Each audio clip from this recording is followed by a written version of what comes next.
And we are rolling on August 23rd, 2018, where it's a beautiful day in Los Angeles at UCLA. The sunshine is shining. It is. I noticed you all noticed our beautiful campus. Shrubbery, the trees. What did you notice on your way over here today? The trees, like you said, very nice, very well manicured. Well manicured and a great diversity of trees. Oh, yeah. We're in the 4 original buildings that were built in the late 20s. So they're all brick, but they're fire. They've been earthquake proof, so they're nice. Yes. So we have Carolina here before us. She's in the power stance. She's managing attention, looking around the room. That guy's computer closed up there. Are all eyeballs upon you? Yeah. Say to yourself, I respect my audience. I really mean it. Say your name, feel the love, start your speech. Hi guys, my name is Carolina Hernandez. Hi Carolina. So, can you guys imagine meeting your boyfriend's parents for the first time? Better yet, can you imagine the pressure of not knowing a single thing about them and it turning out that they're from the richest family in Singapore? While this may be ideal or a dream for students of UCLA, especially the struggling ones, this was not the case for Rachel Chu, the protagonist of Crazy Rich Asians. So a little bit about Rachel Chu. She's an economics professor at New York University, NYU for short, and she specializes in game theory. She met her boyfriend of almost 2 years there, Nick Young, who we'll get to in a little bit. So Nick invited Rachel to his best friend's wedding, Colin. It's Colin's wedding. And what Rachel doesn't know is that everyone in Singapore basically already knows everything about her. So whenever she accepted to go to Colin's wedding, she didn't realize that she was changing her world forever. It is through her experiences that I was able to feel anxious, nostalgic, and romantic. This book covers some important themes that I'm sure you guys will be interested as the film critic for The New Yorker said, Richard Brody, as he said, this romantic comedy yields a hearty yet familiar fable of love triumphant. Okay, so for my first point, the first way that this movie made me feel was nervous. The reason I felt nervous, or the scene that made me feel this way, was when Rachel first reaches Nick's house to meet his family for the first time. What was originally supposed to be a small get-together for her to easily meet every single person of his family ended up being a soiree of hundreds and hundreds of guests. She was not prepared for this. The reason I feel I could relate to that was when I first got dropped off at UCLA by my parents. I was here, I didn't know a single person here, just as Rachel didn't know anyone at that soiree. And I was expected to mingle with everyone, to meet my friends and my foes. It is because of this that I was able to relate with Rachel, because she was also forced to meet everyone, not knowing if she would be liked or not. The second way this movie made me feel was it made me feel nostalgic. The specific scene that made me feel nostalgic was the scene in which Rachel was making dumplings with Nick's family in order to get to know them a little better. Here, we're able to see the dynamic that is used in the family, and surprisingly, you would never guess that they are the top 1% of the top 1% of the world. Here, they look like just any average family, and that reminded me of my family and my traditions. Over Christmas, my family and I have a tradition of making tamales, and the specific memory that this specific scene brought me to was the Christmas that we made over 500 tamales, and it was also one of the first times that I was welcomed into making this tradition. So for those of you who don't know, tamales are dough. It's like meat and sauce inside dough, and you steam it inside a corn husk or banana leaf. And so I remember the first ones that I made were not the neatest. If anything, the sauce was spilling out from the bottom, from the top, and even places where I didn't think the sauce could come out of. But by the end, I was pretty good. I still remember my sister poking fun at me because I didn't know how to make them while she was getting all the praise from the family. And then suddenly a couple, maybe a dozen tomatoes down, I started surpassing her not only in quantity but in quality as well. Had it not been for the specific scene in the movie, I don't think I would have recalled this memory that I probably took for granted. The third and final way that this movie made me feel was it made me feel romantic. So the specific scene, I mean, it is a romance, it's a romantic comedy, so of course there are some romance elements in this movie, but the specific scene was a wedding scene. It's Colin, which is Nick's best friend, and Araminta, his bride, it's their wedding. And as Araminta gets ready to walk down the aisle, the music, which is Elvis Presley's Can't Help Falling in Love, the music stops, and as the music stops, water and rose petals audibly fill the aisle, and all of a sudden the bride makes her grand entrance. While this seems to be the main point of this scene, the focus is actually not on them. The focus is on Nick and on Rachel. Here, you can see Nick lipping I love you to Rachel. And as he does this, she returns the sentiment. And so, what this scene reminded me about in my personal life was when I first confessed to the guy that I liked, like my first love, right? And so, I still remember how nervous I was and all the romance that I felt and thinking that everything was gonna work out. And unfortunately, it didn't. So I won't really tell you guys any more about how that went because there was no love story to tell. But I can tell you that that scene reminded me of the romance. It reminded me of when I thought I had found love in 5th grade. Yeah, so this movie, let there be no doubt that this movie moved me. It made me feel anxious, nostalgic, and it made me feel romance. It made me feel nervous or anxious because it reminded me of my first days here at UCLA. It made me feel nostalgic because it reminded me of the family traditions that I have and that I'm far away from today. And it also made me feel romance because it reminded me of that passionate love that I had back in grade school. Thank you. Oh, wait. Tie back. Yeah, my tie back. And just, and although Rachel too may not have liked the fact that Nick was from a loaded family, if she has any issue with it, she can always reach out to one of the many UCLA students who wishes they could have that money and wishes to be hit by a car every time they cross the street. Thank you. Okay, great, thank you. Very nice, Carolina. And let's give her another hand for going first. Yeah. I believe it's important to start in the front today. Yeah. Hi, my name is John. Hi, John. I liked how relatable your speech was. Like from the beginning, you started off with like a movie that came out like last week, which is pretty ballsy. I like it. And then all your examples are very relatable, like first day at UCLA, first crush, family. Nice. Thank you, John. Improvement. Hi everyone, my name is Alec. Hi, Alec. Just a recommendation I would make is that it just seemed at some points you didn't really know, like with your eyes, kind of to where to transition the room. Like if you can just like instead of like kind of darting your eyes, just kind of focus on one area at a time, then maybe make like a smooth transition to other, that might help. And maybe pick a movie that's less recent so you don't spoil it. I know, I was going to put that on you. I'm so sorry for those of you who haven't watched it, but I 10 out of 10 recommend. So. Okay. Spoiler alert. Spoiler alert. Okay. Well, great. Caroline, I really appreciate you going first. And I like the way you didn't use a note card or notes and you knew it, and so you practiced it. Thank you so much for that. You started with a rhetorical question, right? Can you imagine finally meeting your boyfriend's family over a year of dating? And so you took a scene from the movie, and that was fine, and that was okay. It was a good segue into your thesis of Crazy Rich Asians, which I guess everyone, if they haven't seen it, is going to go and see. It's very popular. So that was fine.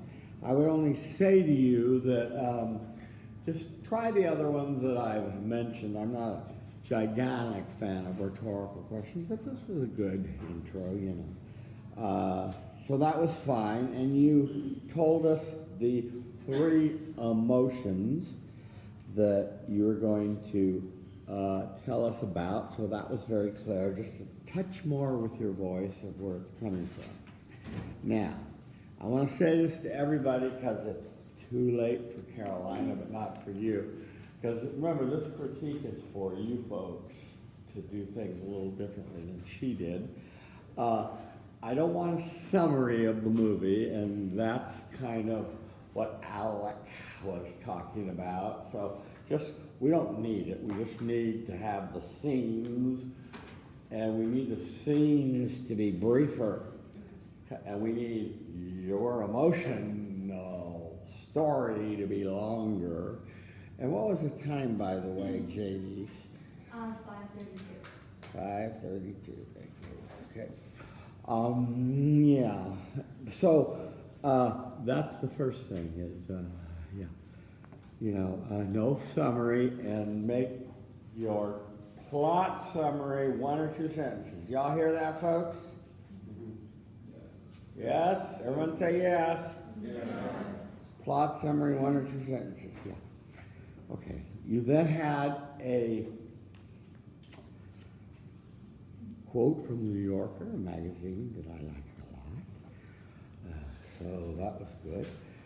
And the only thing that I'll quibble about, and it's a quibble, because I really like the way you knew the quote, and that's good.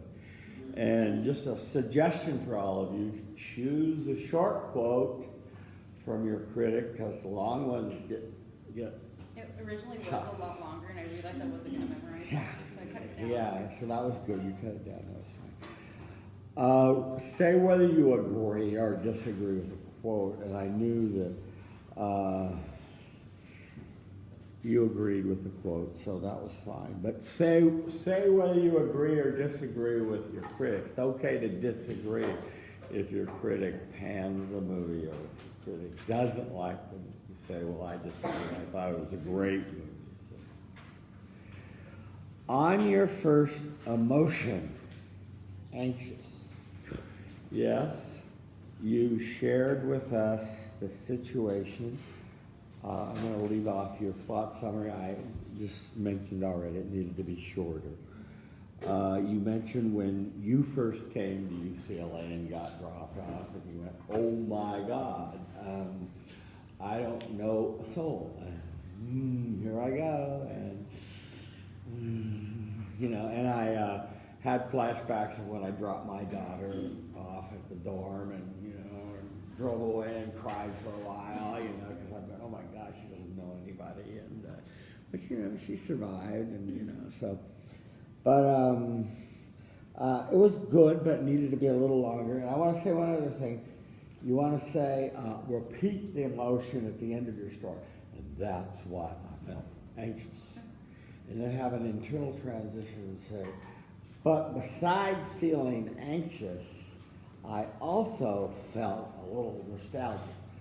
Y'all get that, folks? A little internal summary. Say the emotion at the end of your story and transition to your new emotion. Okay, so on nostalgic, thoughts on there a little long. I loved your story. This was, I could really see you rolling the dough, and you really you had good word pictures, and I could really see you competing with your sister, and I really liked the way you said, I wouldn't have remembered to have this flashback had it not been for the scene in the movie. We're going to say that's why I felt nostalgic. But besides nostalgic, I remember I felt romance. Yes. Shorter summary. And I loved your story about your crush in the 5th grade. That was nice. It reminded me of the first time my first girlfriend. I think everybody probably had the same flashback, and that was good. And, you know, my only suggestion is for everybody, be longer on your personal story and shorter on the plot summary. Stories are good with a little bit more detail, like what was the boy's name, and give us a little, you just send them a note, or did you work up the courage to tell him or talk to him, or just some little more details to make it a funny little cute story. Okay? You notice she gave not just the words of her feelings, but she gave a detailed summary. And that was better, and that was good. So you circled back and gave a detailed summary. And remember, don't forget the words. There should be no doubt in this room, the thesis of your, whole speech. There should be no doubt in this room. Crazy, really moving, because that's your thesis. The film really moving, how, 3 words. That's the supporting arguments, see? And then you almost forgot your tie back, but you didn't. She had a beautiful Chicago footnote at the bottom of the first page. It's supposed to be Chicago style, and Chicago bibliography at the end, properly cut off, but well, that's fine. So let's give her another round of applause.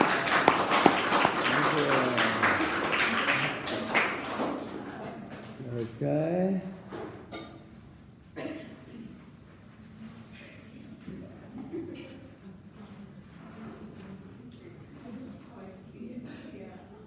Okay. Do we have another volunteer now that you've seen how easy it was for Carolina to do it?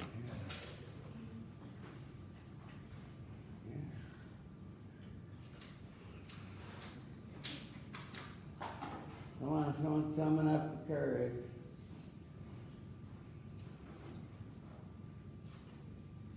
Easy points. Okay, here he goes.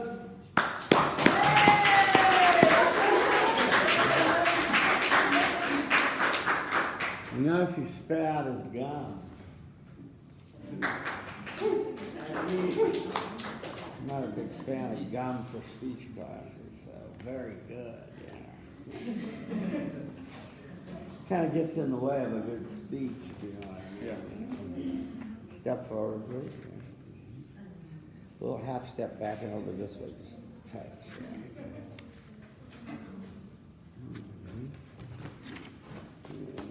Use the green knee.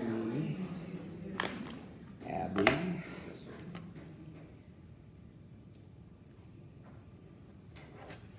Okay, Abby stands before you, looking around to see it all eyeball. Well, this guy always writing back there.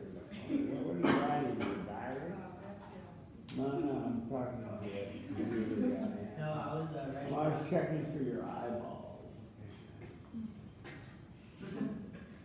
All eyeballs are upon Abby, and he's communicating respect nonverbal, saying to himself, I respect my eyes, find friendly eyes near the front of the sun, say your name, feel the love. Hi everybody, my name is Abby. Hi, Abby. One of my favorite comedians, George Lopez, once said, no particular race is the enemy, ignorance is the enemy. That's why I picked McFarland, USA, because it talks about the prejudice that many times are attacked by Latinos. How many of you remember what Donald Trump said on June 16, 2015? I do. I remember exactly what he said. Maybe because I'm Mexican, it affects me firsthand. He said that Mexicans are rapists, criminals, and drug dealers. Many of you may not remember exactly that day because it doesn't affect you firsthand. But as a Mexican, this affects me firsthand. That's why I picked McFarland USA, because it talks about how a group of 7 kids that work on the fields were able to succeed regardless of all the challenges they had to overcome. A.O. Scott said, McFarland is depicted as a place of hardworking, loving families where they struggle with poverty, but they're not depicted as a nightmare of crime nor dysfunctional. This film made me feel three different ways. The first way it made me feel disappointed. When Jim White first arrived at McFarland, USA, he encounters a bunch of people that were riding lowriders. He immediately assumed that because they were riding lowriders, that they were gangbangers. In reality, they weren't gangbangers. Maybe once upon a time, like Javi said in the movie. But they quit that after they went to prison. But it continued to hunt them down even after they had served their sentence. They were still considered gangbangers. They even sacrificed their lives for Jim White's daughter. This is disappointing because as a Latino, this happens to me all the time. I remember one time last year, I was walking from UCLA to my car because I parked like 30 minutes away, and it was like 8:30, 9 p.m., and I was wearing my hoodie, and I was walking towards my car when I encountered a couple. They were walking my way, and as soon as they saw me, they crossed the street. And once I passed, they crossed the street back. This made me feel this small, and I was angry and devastated by their actions. They didn't even have to say anything. They just had to do one simple action to bring my self-esteem down. And this is why it made me feel disappointed, because this happens to Latinos all the time. And this also happens to other minorities. And it's very unfortunate because it can affect a man's or a woman's self-esteem. That's why this particular scene made me feel disappointed, because it continues to affect Javi and his group of friends back in the 80s, and it affects us today in 2018. The second way this movie made me feel, it made me feel extremely sad. On one of the scenes, Jim White, after school, he was spending time with his students, and he was talking to them about the possibility of going to college. When one of the best runners, Thomas Valles, when he told his dad that he wanted to go to college, his dad said, "Get your books off of those eyes. Nobody needs a book in the fields." This scene reminded me of the time when I was in high school. I had just been accepted to UCLA. I was really excited. My friends were really excited. My parents were really excited that a kid from Inglewood High School was going to one of the best public schools in the university in the world, UCLA. I told most of my professors, and they were all excited except one of them, my avid teacher, which ironically, she was supposed to inspire me to go to college. And she told me, when I told her that I got into UCLA, she told me, "Do you rather be a big fish in a small pond or a small fish in a big pond?" And after that, she recommended me to go to Cal State Long Beach. Thank God I didn't listen to her, and I decided to come to UCLA, where I have challenged myself every day on a daily basis, competing against people that are up here, and I was down here. That particular scene of his parents telling him not to go to college reminded me of that teacher. And even though she didn't tell me not to go to college, she told me to go to a college that cannot be compared to the greatness of UCLA. That's why this scene made me feel extremely sad. The last emotion that this film made me feel was proud. A group of 7 runners that were from humble beginnings, they had to wake up at 4:30 in the morning to help their parents in the fields, reminds me of my personal life. When I got to this country, I was barely 9 years old, and my dad is a gardener. When I was 9, he started taking me to work with him as a gardener. And in the beginning, I didn't do much. I had to take care of the machines and make sure that nothing happened to them. But as I started growing up, my dad gave me more responsibilities like mowing the lawn, weed whacking, using the blower, and using the trimmer. And after my dad got the surgery, I had to do everything on my own. So that's why this movie made me feel extremely proud, because those kids, having all those obstacles in their way, they were able to overcome them and go to college and have a better life, not only for themselves, but for their parents. That's why this movie made me feel really proud, because knowing that I was a kid from Mexico, very poor, coming to the US, going to one of the worst high schools, in my opinion, and ending up at UCLA is something that I have to be extremely proud of for my humble beginnings, and knowing that one day I'm no longer have to be a gardener to help my parents, but through my career and through my job, I want to be somewhere else. And also in that scene, at the end of the scene, most of the kids returned to McFarland, and this motivated me because when I started at UCLA, I had the idea of being filthy rich, going to finance, and having the perfect life. And after watching the movie over and over and over again, and meeting someone recently, I decided that I don't want to go into the finance. I don't want to be rich. What I want is to go back to Inglewood, if you guys don't know where it is, and change the way of students' lives, like Jim White changed the lives of those students. That's why this movie made me feel disappointed, sad, and proud of where I come from. And like George Lopez said, race is not the enemy. Ignorance is the enemy. And when we judge somebody just on the color of the skin without even knowing the person, we have no idea the damage that comment could do to a certain person. It doesn't even have to be a comment. It could be a simple action. And I recommend to you guys to really not judge nor criticize nobody on the color of the skin or their race or their ethnicity, but on their actions. Thank you. Thank you, Robbie. I guess we're somewhere in the front row still. Yeah. Hi, I'm Owen.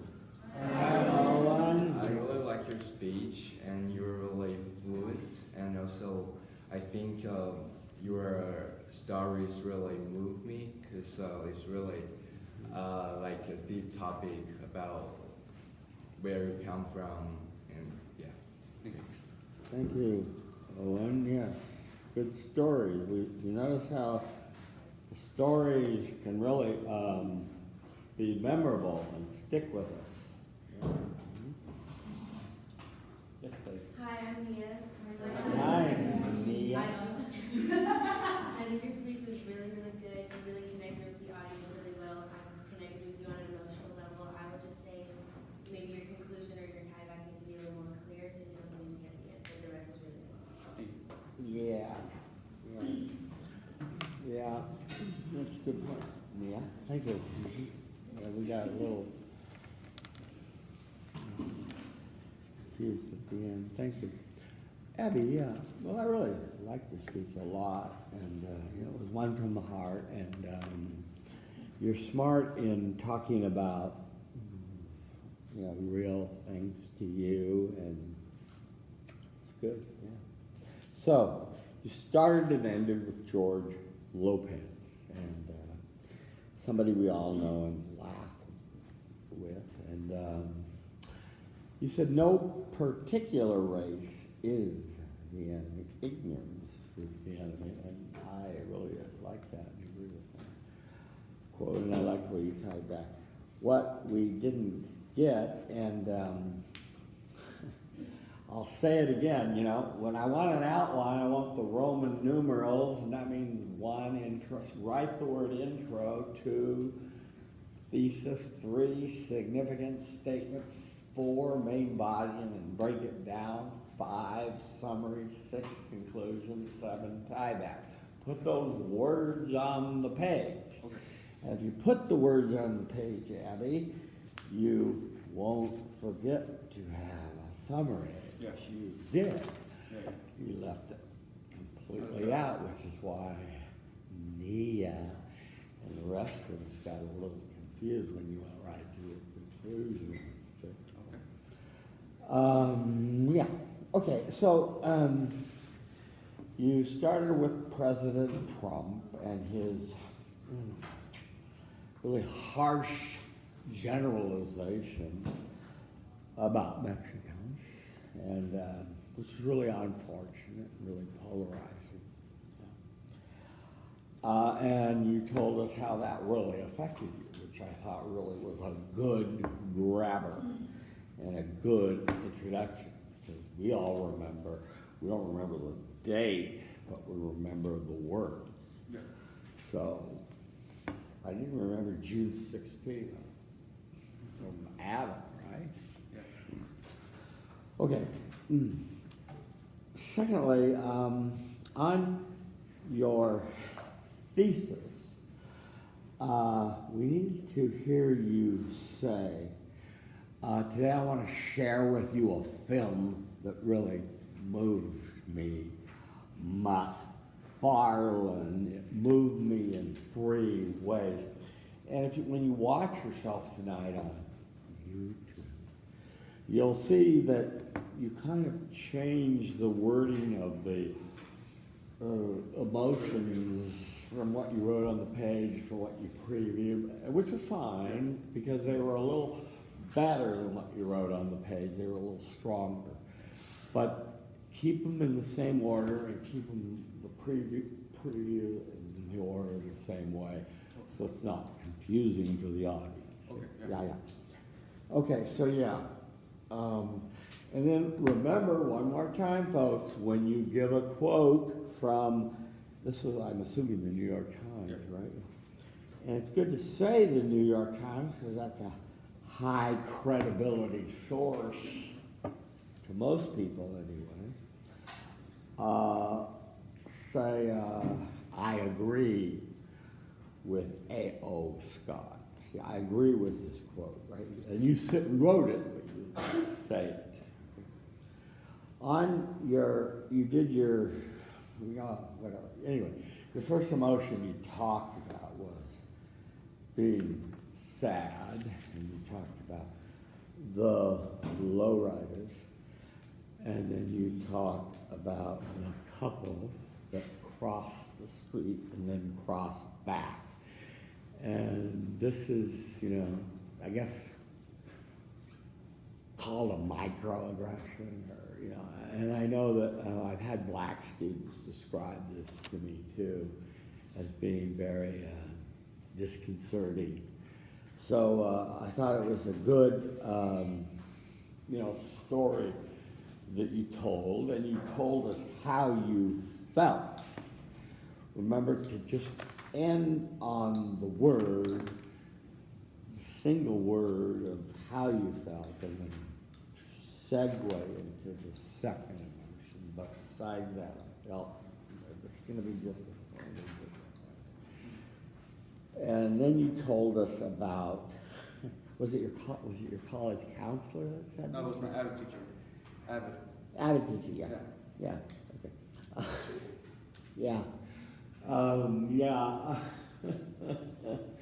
We've all had people that, have told us, whoa, never amount to a hill of beans, and when we do, it really feels good to show them that we did, and we were vindicated, right? And so, I don't know that he or she was, I don't know if it was a man or a woman, but I don't know that they were evil in saying that to you, but I know you took it as, kind of like, you're really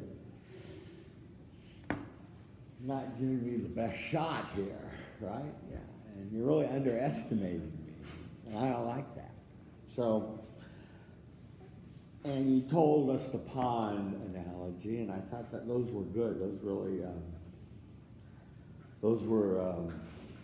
that was a good analogy for what she was trying to communicate to you. And I've actually had stories of not avid teachers or advisors, but parents when the kids got into UCLA said, no, don't go to UCLA. You'll hate it there. Those rich kids are nasty. They'll treat you like garbage, Yeah. So I've heard those stories in my class, so that's kind of sad too. Okay. So on your third emotion, which you should have segued into this, I loved your gardener, your father story, and your idea about learning that wealth isn't all that it's cracked up to be, although I will tell you, without it, the sun ain't so sunny, but poverty is a lot of fun to live in, but But anyway, I like the idea of returning to Inglewood. That was a good ending to your story, you know. And Inglewood, in case you don't know, is near the LAX, you know, it's down there, Hawthorne and so forth. Yeah. Okay, no summary, good conclusion, and good tie back. So, very nice job, Abby. Thank you for going second.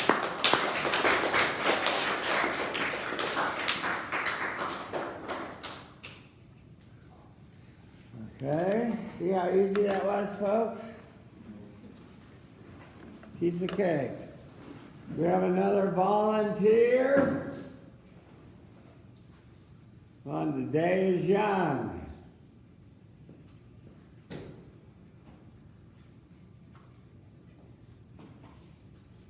Should I call on somebody? Who wants to volunteer? You do, you're on the purple? Yeah. You're on a volunteer. What?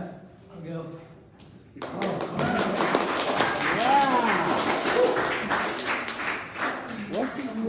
Does everyone in this class chew gum? What is it? Why do you like gum? You know, sometimes I've our breath smells bad. gum in my life. I just want to manage that. Why do you chew gum? What? Sometimes our breath smells bad. Oh, yeah, bad breath. I want to manage that, you know? Okay. Yeah, it's like, Who knew? So that helps, huh? yeah. Oh, good. So someone said, you have bad breath, John. So you go, okay, I'm chewing gum. It also kind of like, my sister was into like calories when she was younger, and she'd always tell me like, it burns calories when you chew gum. So it's like, Wow. yeah, so it's That's like, pretty interesting. Okay, good. All right. Give me a second to focus the camera. Yeah, you're good there now.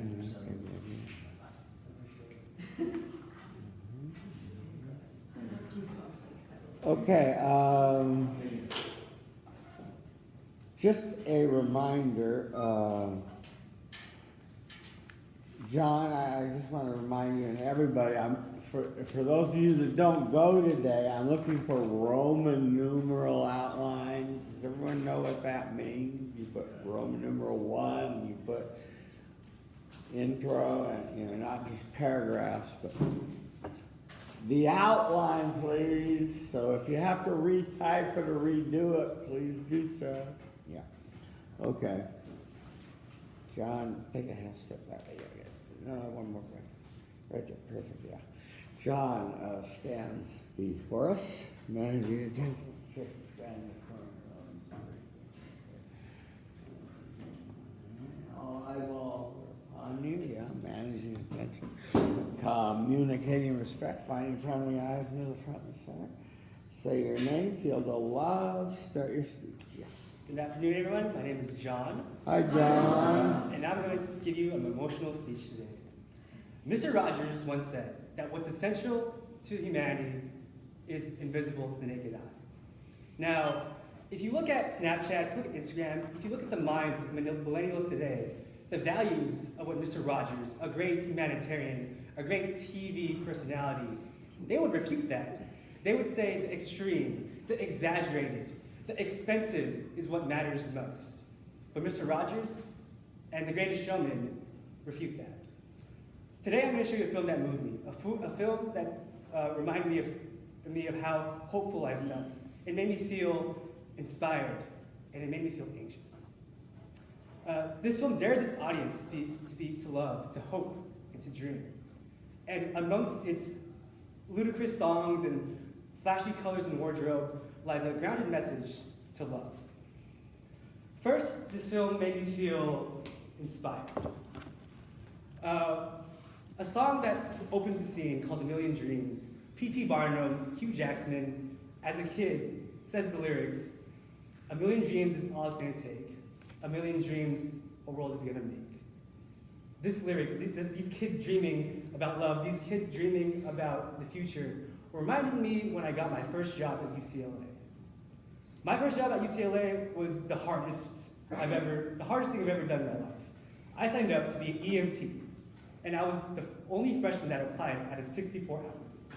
Over the course of 2 weeks in the hiring process, there was a multiple choice test, a group interview, a physical test, a surprise group test, a skills night, and a medical style interview in which, over the course of an hour, I performed over 5 different simulations. And amongst all this stress, amongst all of this fear of failing, I got it. I got my first job ever with a phone call, and it gave me so much hope and so much inspiration. The same inspiration that these kids have when they think of a million dreams, and a million dreams the world's gonna make. It made me feel hopeful, and that I belong at UCLA. A second way this film made me feel is anxious. In the middle of the film, there's a scene where P.T. Barnum denies his regular circus freaks into a room of elite, and a song begins called This Is Me. And the lyrics that stand out the most to me are the strong, dark, but powerful lyrics. I am bruised, I am braved, but this is me. This reminds me of a very close experience to me whenever my dad would leave service to the military. Every single time he would leave, I would see my mom, the most beautiful woman on earth, the most powerful, the most strong, the person who taught me how to hold a spoon, who taught me how to be kind, who taught me how to love. I would see her cry. I would see her hold my dad as hard as she could, crying, don't go. It's so hard to raise a kid by myself. I miss you, I need you, don't go. And my dad, he would do everything he can to hold back his tears. He would do everything he can to comfort my mom. But there would be me, at the age of 5, 10, 15, 18. He'd look at me, put his hand on my head, and say, son, you are the man of the house. And when this happened to me, what this made me feel scared. It made me feel anxious. The same way that the freaks felt, and this is me. I felt that as a kid, I couldn't protect my sisters. I couldn't earn money to help my mom with the house. So I turned to books. I lacked male figures in my life because my dad was in the Navy, so I turned to books and to get in mind like a man. And to protect my sisters, to protect my mom, to protect my 2 older sisters, I turned to weight training. I got as big as possible, not to get girls, not to impose my masculinity on anyone, but to protect the ones I care about the most, to be a man, and to look like a man of the house. And then I turned to school. I wasn't old enough to get a job. My mom didn't want me to work to support the family, so I got as best grades as possible to make my mom happy. It is in the presence of good grades, good GPAs, where I saw my mom smile at award ceremonies. It's where I felt my mom feel that she could be okay and everything was worth it without my father. So, without the ability to get a job, I turned into getting good grades, and this is why this made me feel anxious. A third way this film made me feel was inspired. At the end of the film, well, hopeful, or inspired. At the end of the film, P.T. Barnum, he's with his wife, arm on his shoulder, her head flowing slowly down to her shoulder, and he views his 2 kids playing ballet.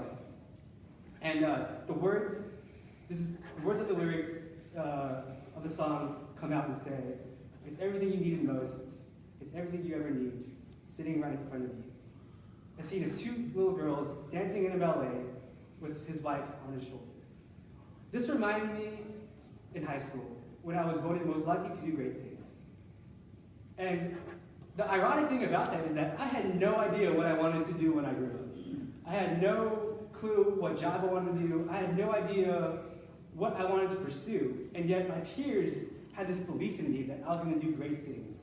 And here at UCLA, that question still persists. What do I want to be when I grow up? Am I going to be great? And what this film taught me, what this film showed me, and what it inspired me to do, is that at the end of the day, the greatest thing I want to do, like P.T. Barnum, is be a good husband and be a good dad. And that is the final thing that made me, the way the film's made me feel. In summary, this film made me feel hopeful, it made me feel anxious, and it made me feel inspired. This film has ludicrous colors and loud songs, and the critics didn't really like how catchy and how clownish it could be. But amongst this exaggerated, vivid, and bright stimulation lies a grounded message to care for not the things that you can buy or see or like on Instagram, but to care what matters most, the things that you can feel only with your heart, the things that are invisible to the naked eye. Thank you. Thank you very much. John?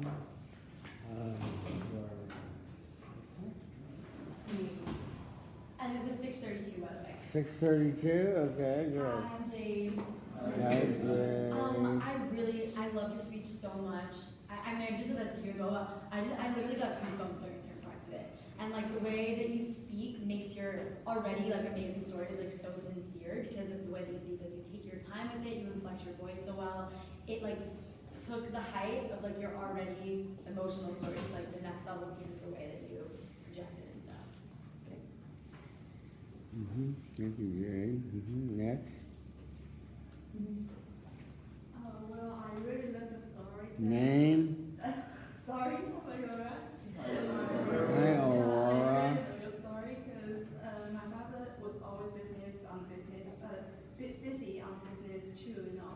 So I can understand you, and I think you really did the thing that you have the emotional connection with the audience, and I think you have developed your own unique presentation style, and this is thing I think I need to study from you. Good, thank you, Aurora. Yeah. Well, John, yes, you promised us an emotional speech, which I don't recommend you do in case you can't deliver, but you did deliver. You stand still. You're going out of focus here. But you did deliver, and that was fine. I like you quoting Mr. Rogers, and then you quoted The Little Prince, which is another book I really like. I was and Snapchat and Instagram, so you did do a tie back. I was hoping for Mr. Rogers, but you can't have everything. But you did do the tie back, so that was good, yeah. Let me talk about some bookkeeping things. You didn't do an outline. You didn't have a quote in here from your significance statement. You didn't have a Chicago footnote or a bib, okay? So, and I wanted to mention that to you too, Abby. I forgot to mention that to you. So, do you know how to use the Chicago style, Abby? Do you know how to do it? No, sir. You don't? Well, then I better tell you. It involves having a full footnote at the bottom of each page. And if you call Mickey Gorell, she can give you further information. Or if you go to the Iowa, the thing she talked about on our website, the Purdue website, they have a whole section on how to use the Chicago bibliography style. It's different than LA or most. Our department uses APA because they think they're scientists. But and psychology and Southern campus uses APA. But the North Campus uses some of them use Chicago. So I'm looking for Chicago because I like bibliography to be on the website at the bottom. Okay. So that's what it is. Okay. So that's what you should understand. All right. When you watch yourself tonight on YouTube, you'll see that you didn't really make the greatest showman really clear that was your movie. So people go, I think everyone kind of knew it after a bit, but make that really clear with your voice. Same with hopeful, anxious, and inspired. Okay. So your significant statement was good, except needed a quote. On your inspired, the other little bookkeeping thing is walk you know, to the right 3 steps, a little wider 3 steps, to the left over here, 5 steps, come over here, and then back to center. You kind of, you know, but it was okay what you did. It was really different. Your first, I'm just going to focus on your story. Your, I love you quoting the lyrics. That was good on each of your emotions. I love the story of EMP, and you notice he gave great details about how hard it was to pass all the tests and how nice it was when you finally got to it and got the success of it. That was good. I love the story of your mother crying and you being the man of the house and turning to books. My only suggestion, this is where you went overtime. It was a little bit redundant and wordy. You need to cut down and work on word economy there. It was a little redundant, but and folks, if you find yourself, time yourselves. And if you find yourself running over, the place you want to cut is in your plot summary, so you have more time on your emotions. On your third story about being a good husband and dad, that was well communicated. Summary, conclusion, there should be no doubt in this room. Say that firmly with your voice. And you tie back to the French children's novel, as you put it, The Little Prince, and to, Snapchat, etc. was good. Otherwise, thank you so much for volunteering. Good job, very nice.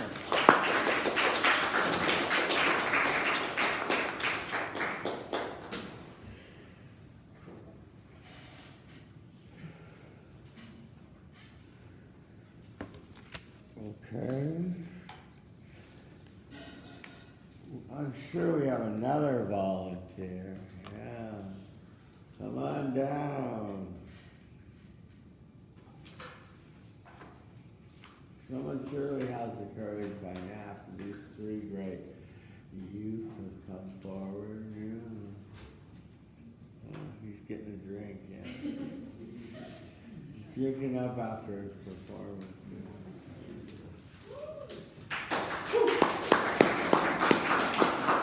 Excellent, thank you. Alicia? Or is it Alicia? Alicia. Don't call me Alicia. Alicia. Alicia. Oh, okay, got it. Okay, oh boy, a step forward. Okay, good. A little bit that way. 1 step that way. Yeah.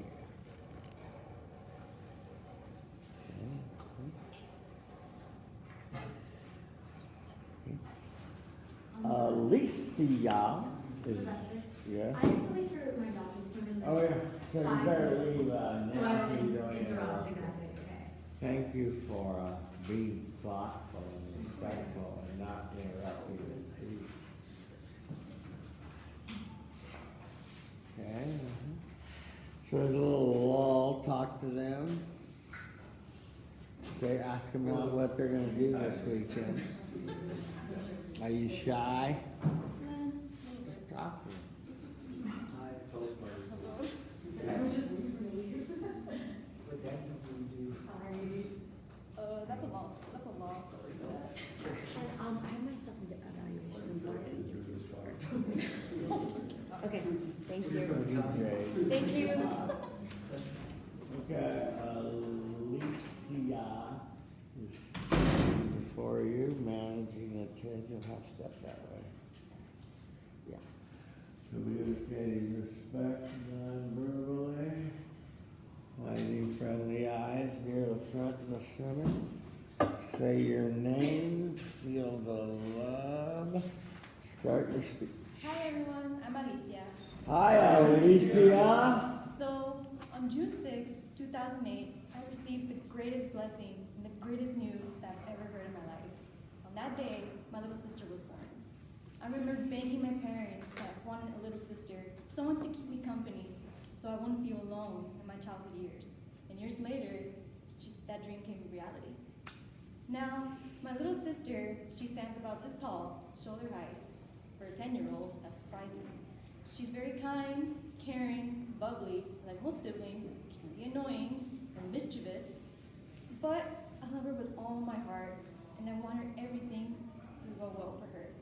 And like most sisters, like I said, she can be annoying, but if they're not annoying, are they really your siblings? And she's coming to be a really good artist with more practice, if I say so myself. She has a really big imagination. And her name is Frida. If the name rings a bell, then you're right. I did name my sister after famous Mexican icon Frida Kahlo. Now, you're probably wondering why did I name her Frida Kahlo, but I'll get that towards the end. The reason why I named her Frida was because I watched the movie from 2002, Julie Taylor's film, Frida. It was through that film that I felt inspired, empowered, and validated. And it was through this film that talks about topics such as feminism, what it means to be Latina, what it means to be queer, that I feel like it's very important to us, especially in our political climate. So the first thing I'll talk about is how the film made me feel empowered. There's one scene where Frida and her husband, Dio Rivera, travel to New York for his exhibition for a mural. In that entire trip, all she wears are traditional Mexican dresses, blouses, and earrings. And yet she still doesn't lose any of her pride of being Mexican, even though she feels out of place. It was through that scene that I felt really empowered. And it reminded me of how when I came to UCLA, I started my dance career here at UCLA. When I first came here, I was very excited. UCLA was my dream school, and I looked up all the dance teams at UCLA. But yet when I came here and I joined dance, and when I came to my first class, I felt very isolated. I felt very left out. Because as it is, the Latino community in UCLA is very small. But yet when you go to the dance community, as a Latina dancer, it's 1,000 times smaller. So I felt very isolated. But when I watched the scene as a study break, and I saw that how she still remained her pride during her trip in New York, I felt very empowered, and I felt that maybe I too can hold that pride when I go to dance or when I go to my classes. And it was through that film and through that scene specifically that I felt like I can carry on that empowerment that I'm proud to be a Mexican and Latina, especially in the dance community, because there's not many of us in the dance community as there is. The second way that the film moved me was that it made me feel inspired. Frida Kahlo was known for a lot of her iconic and memorable quotes. One of her famous quotes saying that, at the end of the day, we can do much more than we think we can. And she says this in a specific scene where her and political icon Trotsky climb up the pyramids in Mexico, Teotihuacan, where she explains about her tragedies, about her injuries, but yet she still manages to continue on through her day. It was through this scene and through this line that I felt very inspired. Like I said, the UCLA dance community as a Latina is very hard as it is. And academics here at UCLA is also a lot more challenging. So as you can see, I felt a lot of the pressure. So there were a lot of times, especially for this one class, I received a very bad grade. And I felt very discouraged. And after one dance practice, I felt like I couldn't do anything. So as you can tell, I was very discouraged. However, once I saw this scene, I felt inspired to keep going. Because like Frida Kahlo, who's like very few Latina artists and became very successful, I thought that maybe I too can be successful, especially in the dance community, and also I can succeed in academics. So I felt inspired to keep going. And yet, even if I feel discouraged in anything I do, I will always play that scene in my mind because it's very inspiring. Lastly, I want to talk about how the film made me feel validated. And this comes a very, very personal experience in my heart. Like most of you, I try to relate myself to the main characters. And I do that with some success. However, most of the main characters do not encapsulate my identity. But it was through Frida Kahlo in this movie that I felt she truly encapsulated my identity. For those of you who don't know, Frida Kahlo identifies as bisexual. And the fact that she's an artist and a Mexican and female and she's bisexual, I felt like that identity encapsulated who I am. And that gave me the validation that my identity is real, and that's not just a phase. For those of you who don't know, I'm identified as bisexual and demisexual. And to be more specific about that, that means a person who has attraction to both male and females. However, I have to have a very strong emotional connection to that person. When I first came out, my parents thought I was just crazy. It was just a phase. However, I refuted that idea saying, do you remember Frida Kahlo? She was bisexual, and she's a Latina too. So, what are you saying about me, and what about her? You're saying that she's crazy? So my parents finally said that, you know what, we're just in shock. You're right. So your identity is real. So it's through that specific identity that I feel proud and that I feel validated as a queer Latina person that my identity is real. So what does this have to do about my little sister? Well, 2 weeks before my sister was born, my mother asked me, do you want to name your sister? And I gladly said yes. However, I thought it was going to be easy, naming my little sister, but it was very hard to find the perfect name for her. I even got some of my ex-bullies to give me some suggestions for my little sister's name. But I felt like that didn't encapsulate my little sister. But when I saw the movie Frida, that's where I got the perfect name for her. So now I'm going to answer your question. Why did I name my sister after Frida Kahlo? It was through that movie and through historical figure that I wanted her to carry that empowerment, inspiration, and that validation that she is a proud, and she does come very strong woman as a Latina. And if she identifies as queer, she can be whatever she wants. That nothing of that is false. So I want her to carry that empowerment through, like Frida Kahlo has carried on through me. So my sister and I come through very strong, independent women, and I want her to carry that through her years. And I can't wait for her to grow up and to continue that, like that movie that's done for me. Thank you. Thank you. Excellent, yeah. Hi, I'm Gavin. Hi, Gavin. I really like how you begin your speech by tracing back to your childhood experience. And also, I feel like your speech is well structured and very easy to follow along, and the stories are very compelling. And I'm glad that the movie drops you to some deeper levels and lets you realize your self-identity. Yeah. Yeah, good, good. I really liked your speech. I thought it was really powerful, and even though we're different ethnicities, I connected to it a lot because I have sisters. I guess one thing to improve on is I feel like it would make your speech even more powerful if you had a little more facial expression and a little more eye contact. That sounds weird, but eyebrow movements maybe or something. Yeah, I just feel like it would have made it really amazing if I felt a little more connected to you as you were saying it to me. Alicia, yeah. Great speech, very honest, very courageous, really, in my opinion. Thank you for being so honest and so forth. So it was good, yeah. It was intriguing the way you presented it because I've never heard of a child being allowed to name her sister. So that was great.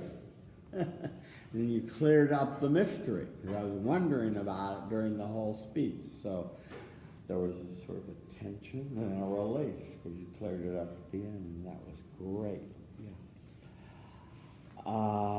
Okay. You told us about the blessing, and by the way, now I started on positive, let me get some bookkeeping out of the way. You know what an outline is? Yeah.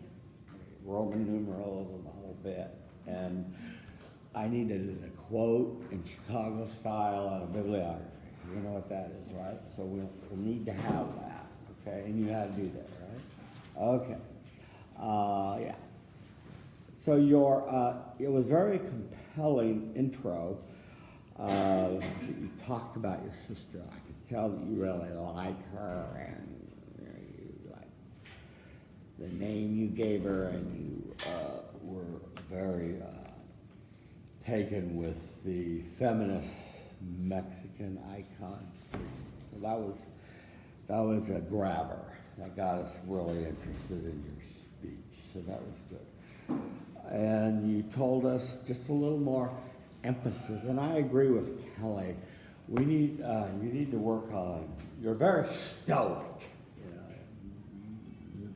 So I don't know how to get you out of that, but we need facial expression and more hand movement to be more expressive and more vocal variety. You know. So that would all be great if you could do that.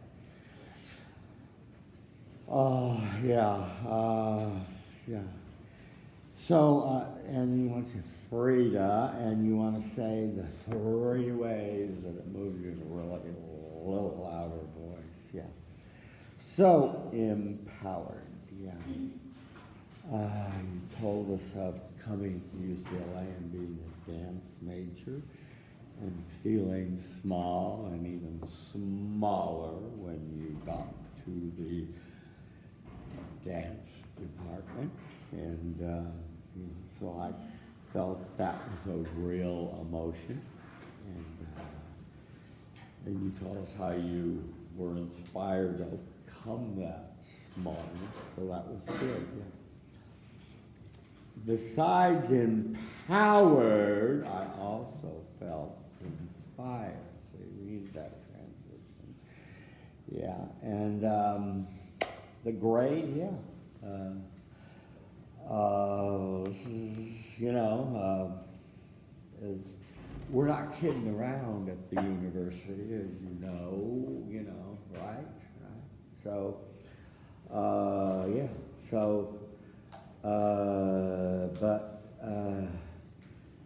you know, you can just do it, and I liked your not giving up and saying, because some people go, oh,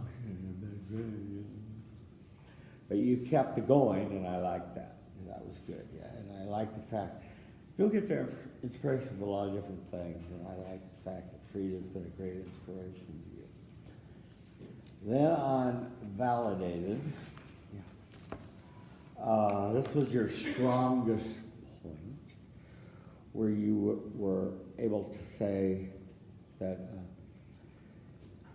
you were bisexual and demisexual, and you'll have to pardon my ignorance because I learned something that I'd never heard that term before, so I'm happy to learn that term. That's great, yeah. And with us, you mentioned the strong emotional connection. Help me understand that too, and you. So, and then I like the way you type. Then the next thing was you mentioned your, in your tie back. The summary could have more voice, and the conclusion more voice. There should be no doubt in this room. Frida really did move me, right? And then your tie back to your sister was great, and you cleared up mystery. So really good job, and thank you for going today. Just do the things I talked about. Thank you.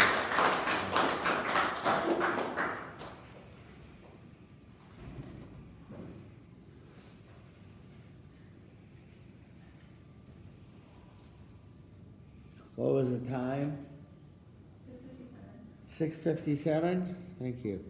Okay, and remember to time your speeches so you come within 5 minutes.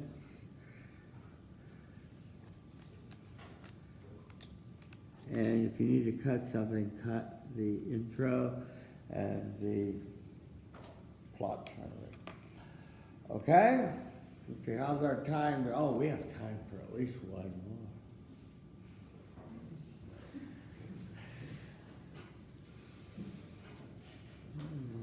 Come on, someone summon up the courage, yeah.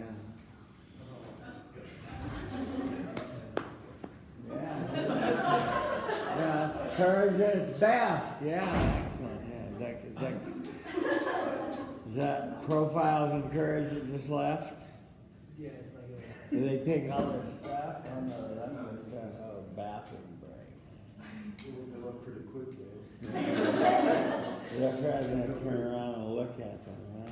They're gonna go find courage in the bathroom. Yeah, okay, good, yeah, courage in the bathroom, yeah. Okay, well, we need to have one more today, at least one more before we break, you know. We're not gonna get everybody in this summer if we don't do one more. Come on, one more. Go on, these are easy points the first day. I have a question. Yes, a question, yes. Regarding Name? my speech. Hi guys, I'm Hi, Carolina. Carolina. Regarding the speech, so I just did the film speech, right? And Yeah. so in the final project, the Make It Stick, do you want me to correct the speech with what you told me and then write about it, or use my speech? Yeah, correct with what I told you and what you also learned in the sticky text. So, for example, you might go through it and say, gee, I could simplify this a little better, and maybe I should have put in something unexpected to grab the audience better. And maybe you could say, maybe I could have made a better emotional connection this morning. And you could talk about your own credibility, and you could talk about whether you were always concrete or you got a little abstract in places, right? And then the emotional connection, talk about how that could be improved and not improved, and then critique your stories and say maybe I need more detail on this and that. Yeah. So like rather than correcting it to making it like the ideal speech, just using what we have.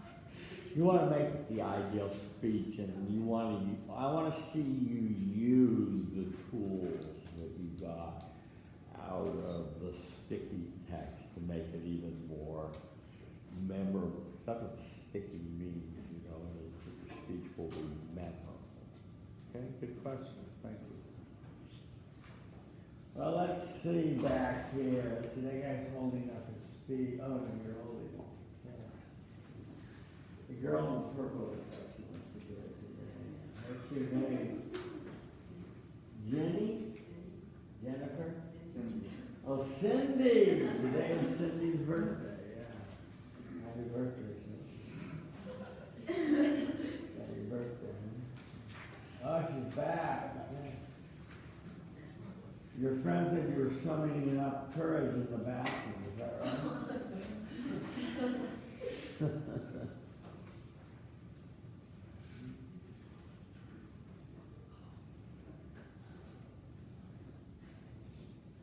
No one else, huh?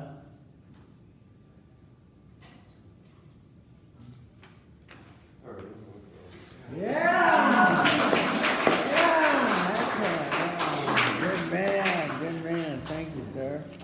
I really appreciate that. Yeah, thank you. Alec? Do people sometimes call you Alex? Yeah, sometimes. You don't like that, right? Half, a little bit forward, just a touch, yeah. Okay. Let me get you in focus. Okay. Mm-hmm. Well, you were saved by Alex. Let's give him another hand.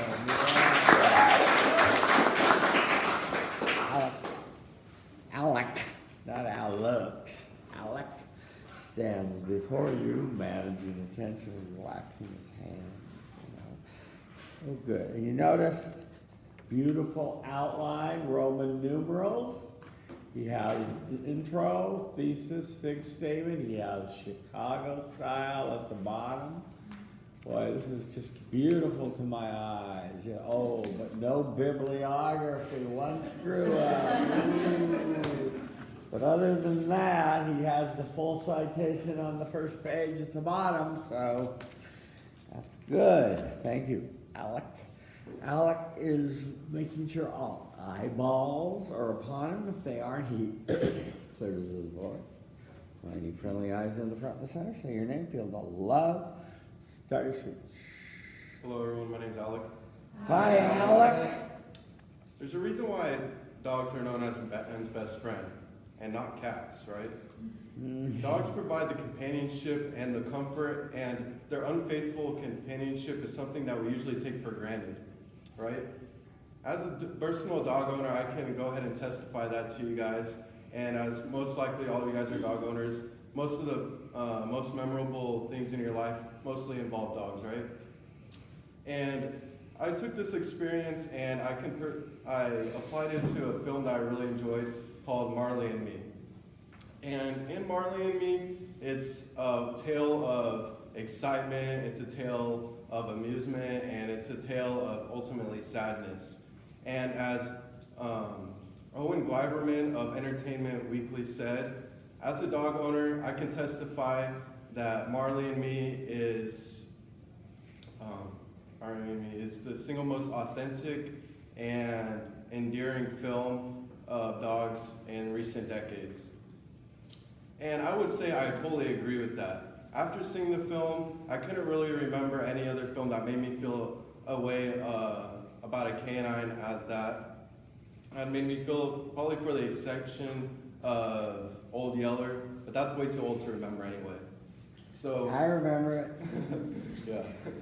So let me go ahead and tell you about the ways that this film moved me, how it made me feel amused, it made me feel at bliss, and ultimately at the end it made me feel borderline depressed.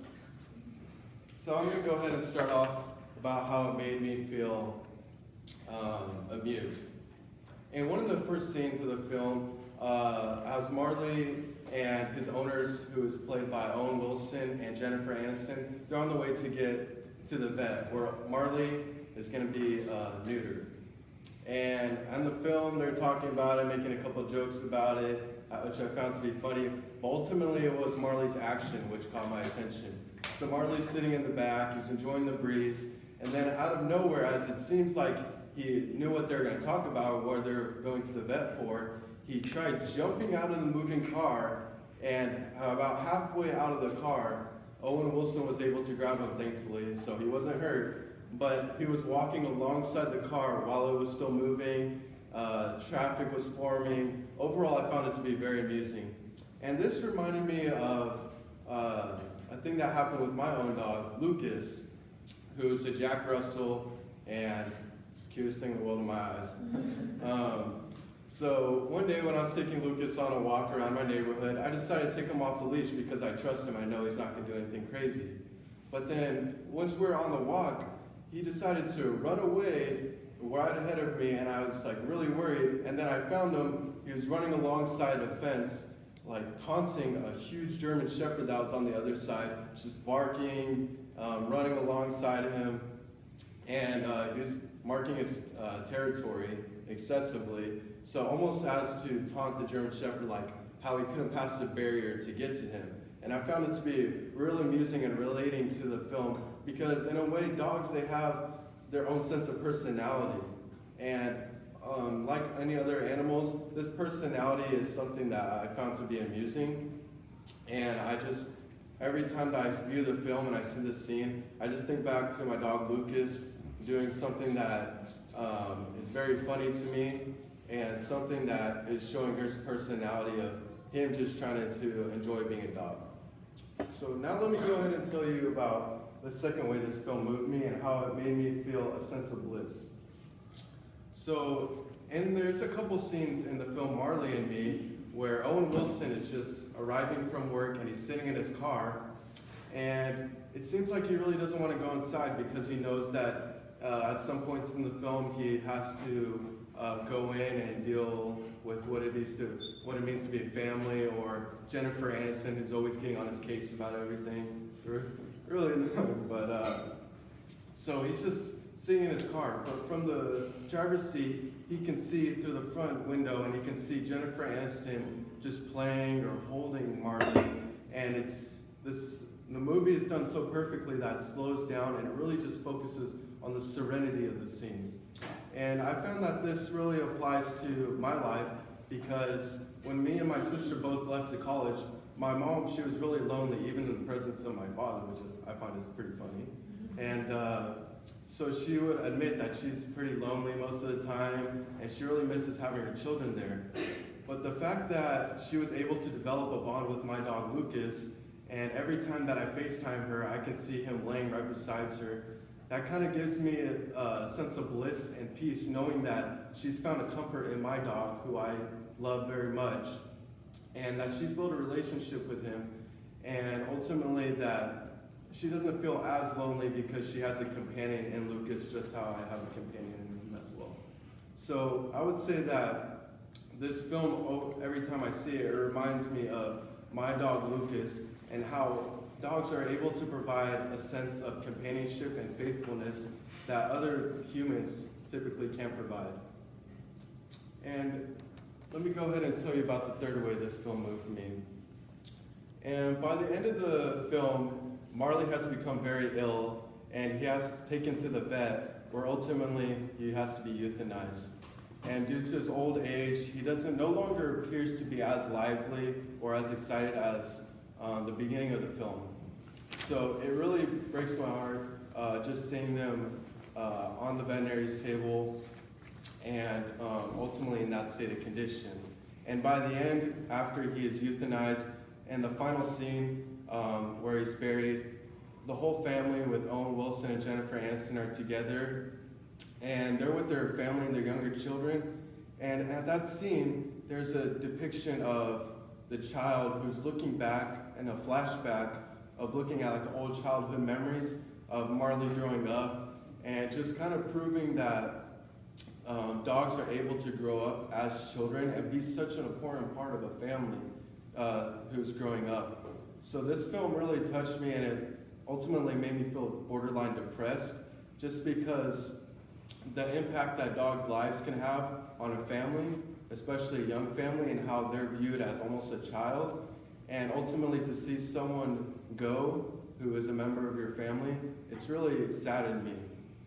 And ultimately through the film, as I got used to Marley and his antics, which I found very lively, I found that by the end, just seeing him in that state, it saddened me because it brought me back to reality. So I would say that this personally relates to a story in my life, because one of my mother's dogs, her name was Mia. She was a brown wiener dog. We had her in her life when I was at a young age, and unfortunately she also passed. And at that time, my parents, they couldn't tell me that the truth, that the dog had been killed by one of our neighbor's dogs, but instead they had to lie and say that my dog, Mia, had run away in order to save me the heartbreak. But I remember when we buried her in the cherry tree in our orchard, that it kind of brought me immense sadness, and just seeing the expression on my mom's face and her grief, knowing that she had lost the dog, which she cherished very much, it kind of brought back those memories of sadness and that grief that it brought to our family. So I would say that this film reminds me, every time that I see that film, it reminds me of Mia, and ultimately how we can build that relationship with the dog, and it means so much to us, but ultimately in the end, when we lose it, it feels like we have lost a member of our own family. So the three ways that this film moved me is it made me feel amused, it made me feel at peace, and ultimately by the end it made me feel sad. And there should be no doubt in this room that this film had made me feel those emotions, and based off of my personal testimonies, I hope that you all see that the impact this film had on me. And I know at the beginning of the film I said that the phrase, a dog is known as a man's best friend, but in the end I feel like it's more than a best friend. A dog is someone who you can consider a member of your family, and someone that you can build such a strong relationship with. Thank you. Thank you. Keep going with the positive comment, please. Hi, Cindy. I like how detailed you paint the scenes for us. Like, we can really paint a good mental picture with your description. And I really like how you're just talking about your dog, and it's the loving story that touches me. Thank you. Okay, thank you, Cindy. Improvement.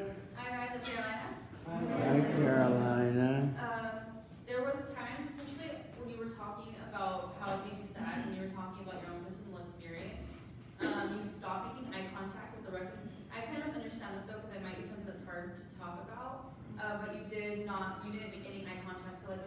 30 seconds with anyone, you're just kind of looking down. Also, I have the same issue where Under your hands. your plot summaries are, I think, a lot longer than your personal experiences, or if not, like at least the same amount. So I know I also had an issue with that. So. Yeah, I'm guessing this speech was over 7 minutes. What was it? It was 9 minutes. Holy Toledo. Toledo, Ohio. Okay, yeah. Over 7. I said over 7 minutes. I had a practice before this. So.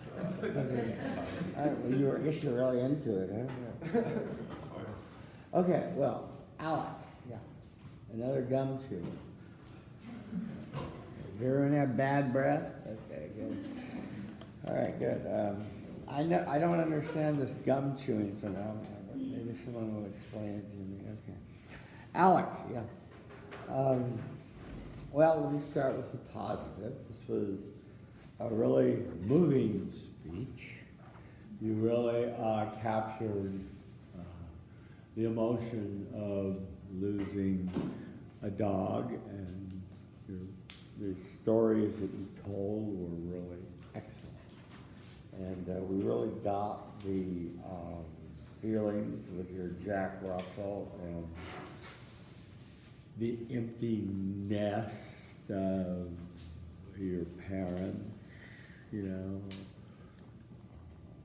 Yeah, and you were sort of laughing. Your dad wasn't enough. That was funny. Yeah, and your mother losing her wiener dog. Yeah, that was good. Yeah.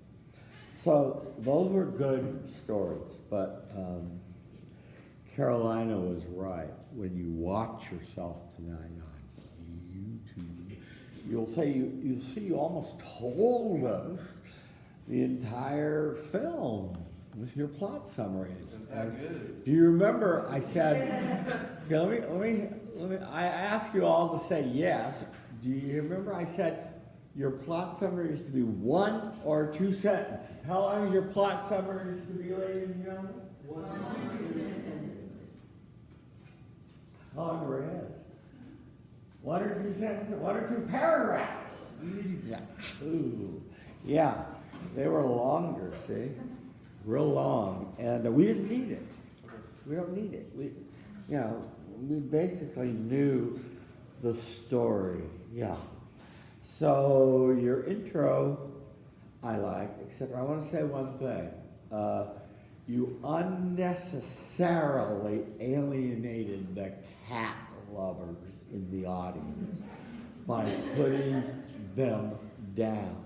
And that's not right, because there are people that will tell you that cats are equally members of their family and are great companions, and they grieve just as much when their cats die.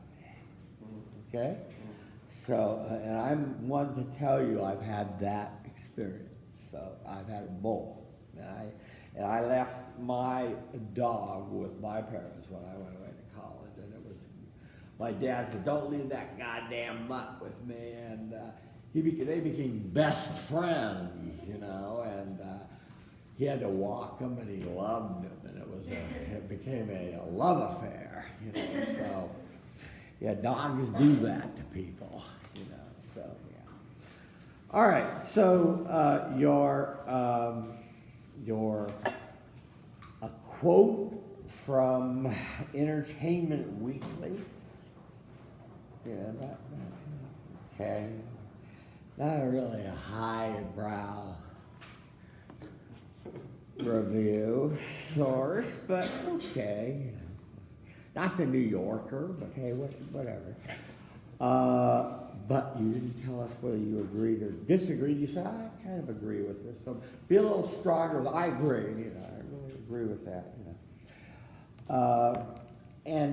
So then, on your amusement, I liked, not to be too long, I liked the story of him teasing the German Shepherd and how amused you were of that. That was good. On the second story, yeah, I like, and it reminded me of, as I just told you, my story. And I like the way you said, I guess my dad wasn't enough, that was funny.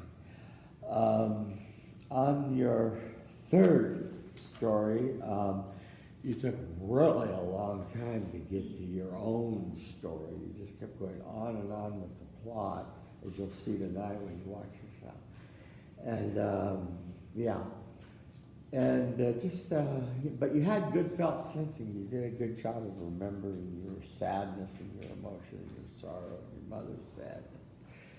And yeah, parents do little white lies like that. Really wouldn't have helped you much to know that the neighborhood pit bull, ripped your dog's throat apart and, mauled him to death, right? That would have left some tracks and memories with you that you probably wouldn't have recovered from for a while, so, yeah. Summary, fine. Conclusion, good. And tie back, good. So, really good job. Let's talk about the stickiness of it. It lost a little of the stickiness because of the length. Oh, and let me say one thing about this, folks. Did you notice how effectively he walked?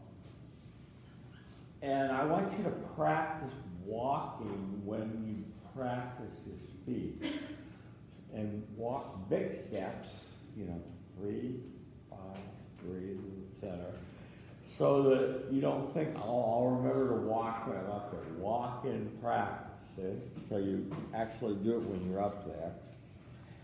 And what did you put in that was unexpected in this speech that was designed to certainly grab the audience's attention that you wanted at a special moment? Because that's what your author talks about. That's what these two professors from Stanford say you must do at a critical part of your speech. Put in something unexpected. So did you have something unexpected that you designed into the speech? I did. Did you? No. If you didn't, say be honest, say no. I mean, I didn't have that intention writing the speech, so I wouldn't say no.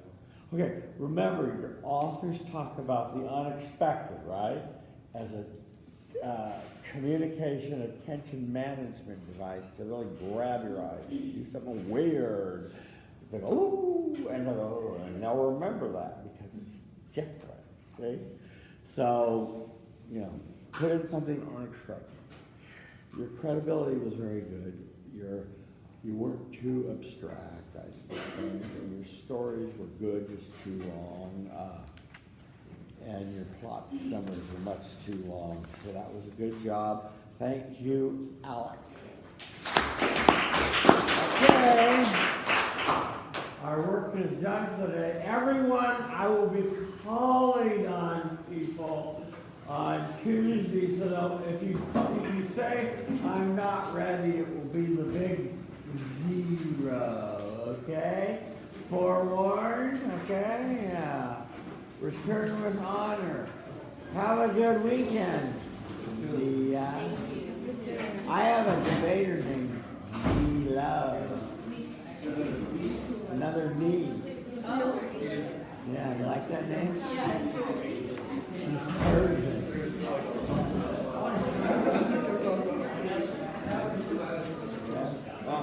This next Thursday or the last day of time? Next Thursday. Okay. So what's due next Thursday? I don't know. Nothing, right? No. Okay, thank you.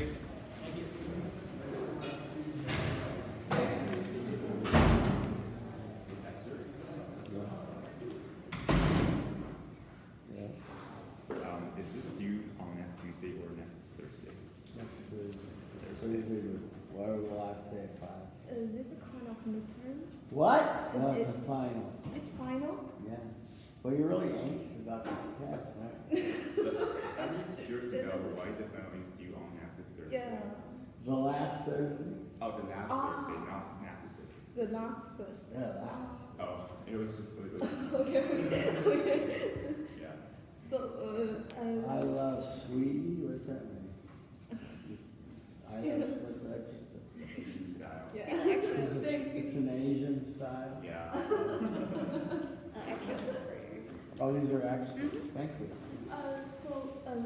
How many pages do we need to write at least if we want a good grade? Maybe? 22. Okay, so every question for maybe 3 paragraphs 3 paragraphs for the comprehension. and 1 paragraph for the And, example. and 1 paragraph for each example, so that would be 5 for each question. Okay, thank you. All right, have a good day. Bye. Be well. Bye. Bye bye.